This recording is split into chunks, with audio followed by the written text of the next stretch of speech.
एक सम्राट एक दिन सुबह अपने बगीचे में निकला। निकलते ही उसके पैर में कांटा गड़ गया।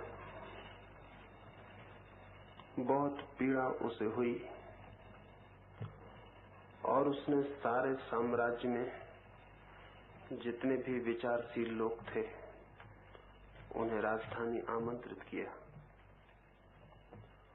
और उन लोगों से कहा, ऐसी कोई आयोजना करो कि मेरे पैर में कांटा न गड़ पाए। वे विचारशील लोग हजारों की संख्या में महीनों तक विचार करते रहे और अंततः उन्होंने ये निर्णय किया कि सारी पृथ्वी को चमड़े से ढांक दिया जाए ताकि सम्राट के पैर में कांटा न गड़े।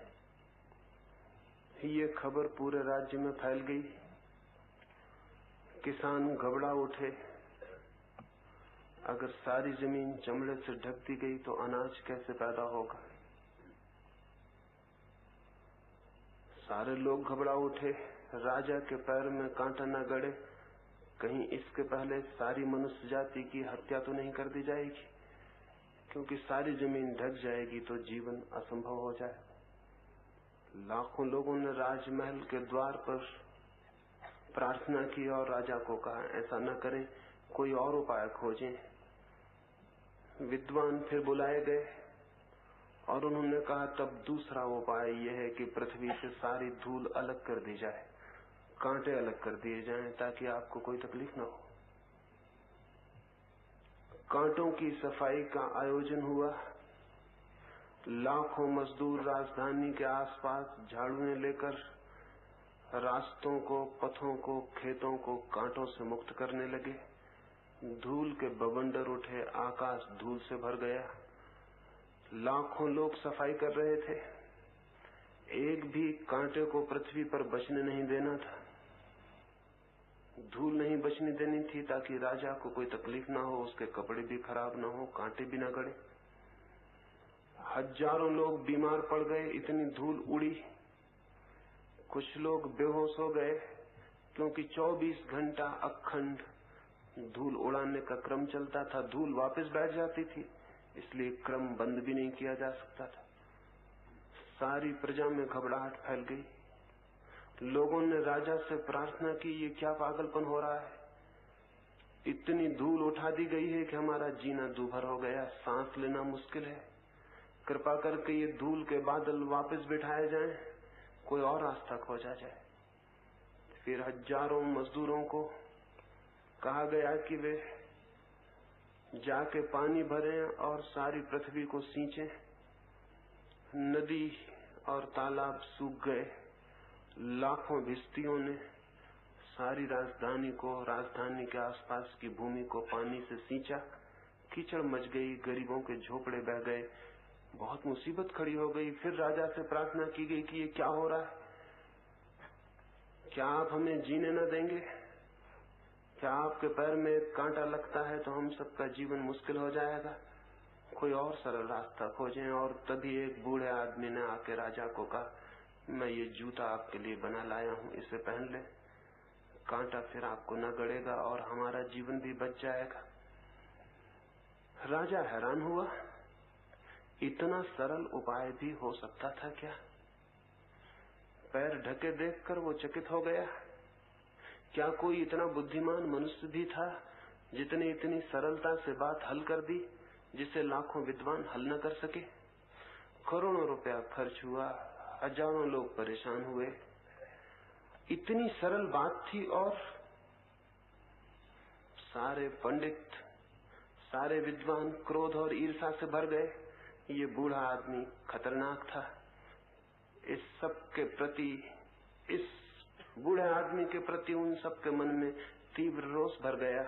उन्होंने कहा, जरूर इस आदमी को शैतान ने ही सहायता दी होगी, क्योंकि हम इतने विचारशील लोग नहीं खोज पाए जो बात इसने खोज ली है।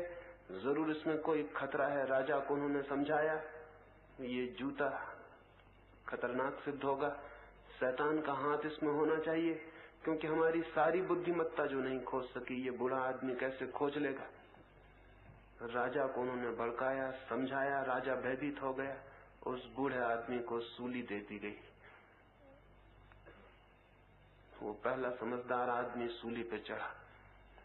और उसके बाद जितने लोगों ने ये सलाह दी है कि कृपा करें, पृथ्वी को परेशान न करें, अपने पैर ढक लें, उन सभी को सूली दी जाती रही।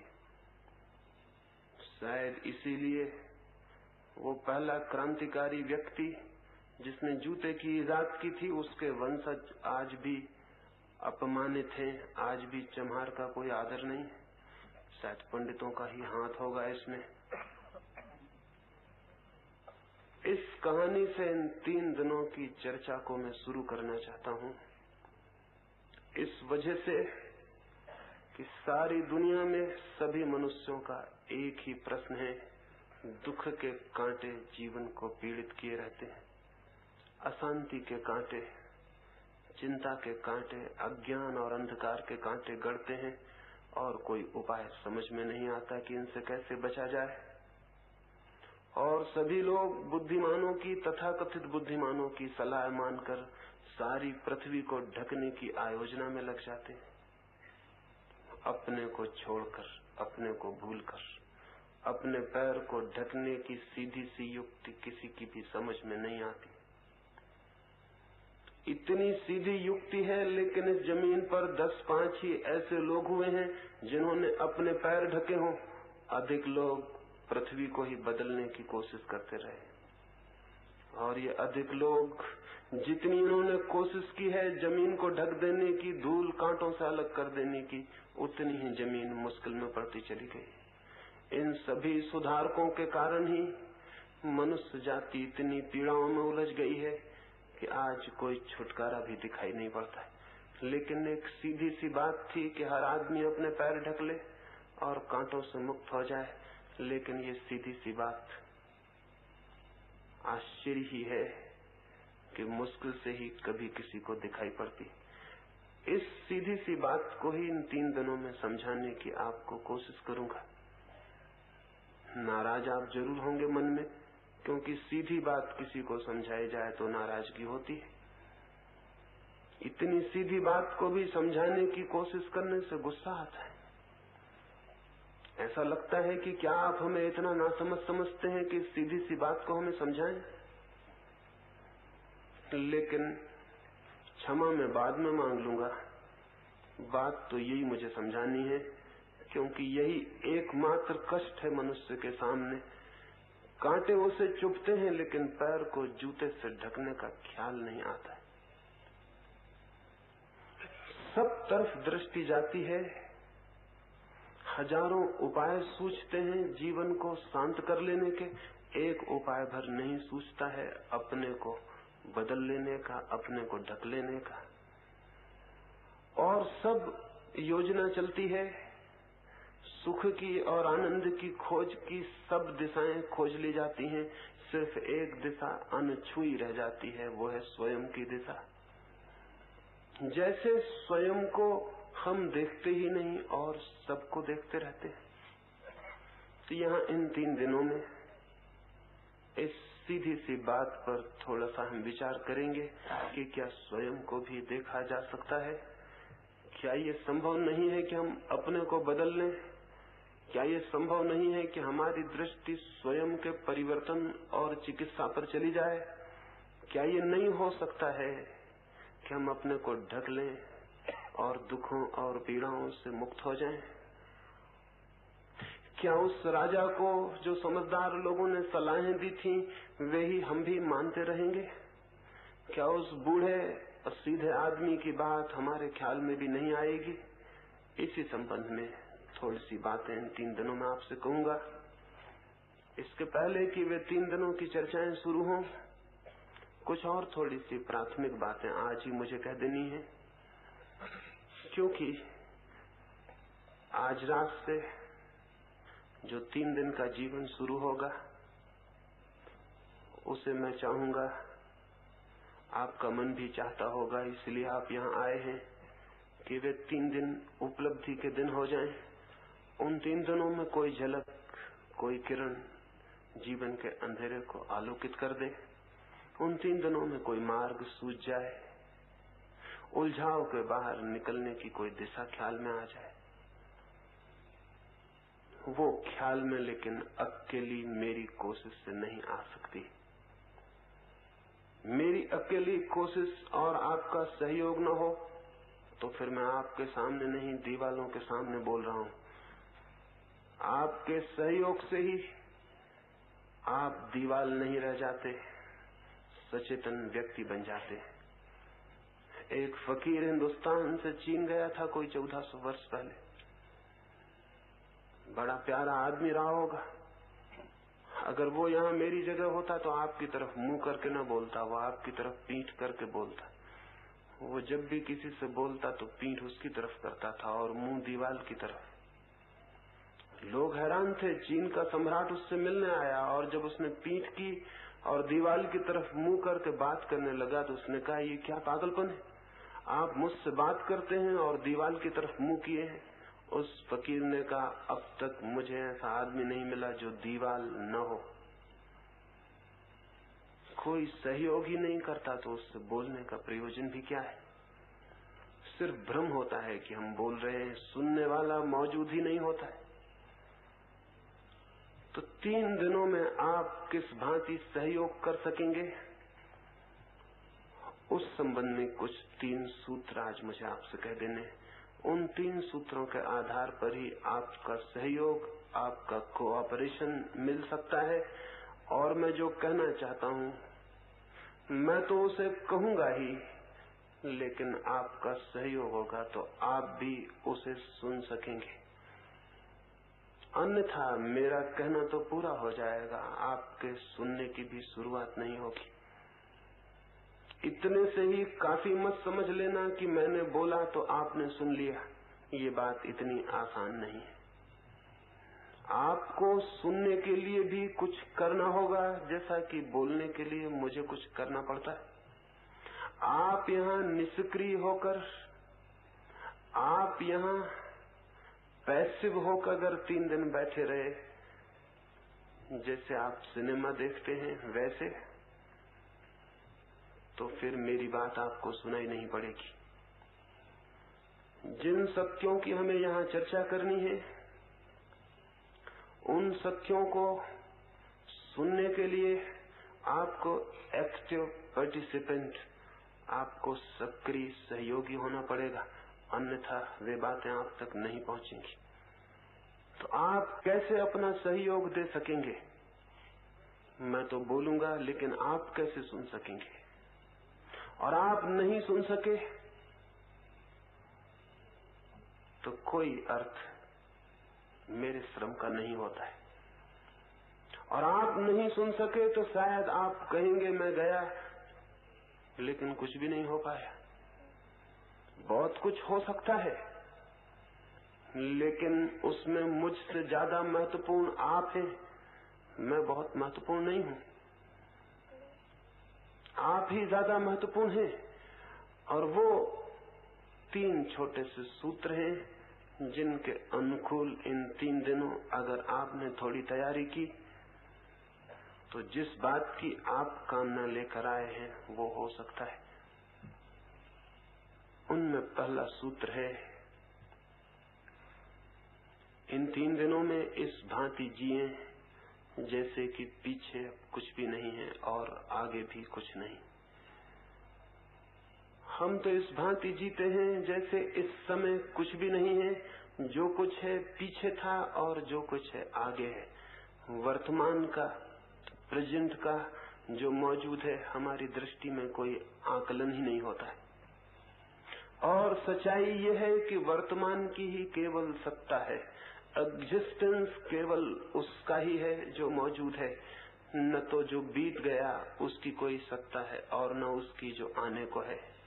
लेकिन या तो हम पीछे की तरफ देखते हुए जीते हैं या आगे की तरफ। या तो अतीत की चिंता हमारे मन में होती है या भविष्य की कल्पना, लेकिन वर्तमान का कोई बोध नहीं होता है। और वर्तमान का बोध न हो तो न तो आप जी सकते हैं और न सुन सकते हैं, न समझ सकते हैं। और न सत्य को जानने का द्वार खुल सकता है।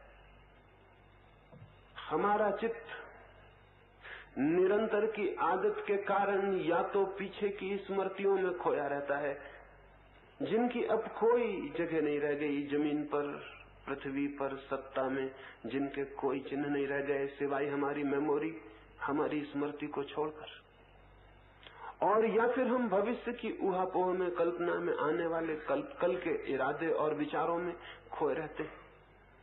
ये दोनों ही तरह के लोग कभी भी सत्य को नहीं जान सकते, क्योंकि सत्य है वर्तमान में, इस क्षण में, अभी और यहाँ, और हम अभी और यहाँ कभी भी नहीं होते। हम कहीं पीछे या कहीं आगे होते। बुद्ध 12 वर्षों के बाद अपने गांव वापस लौटे थे।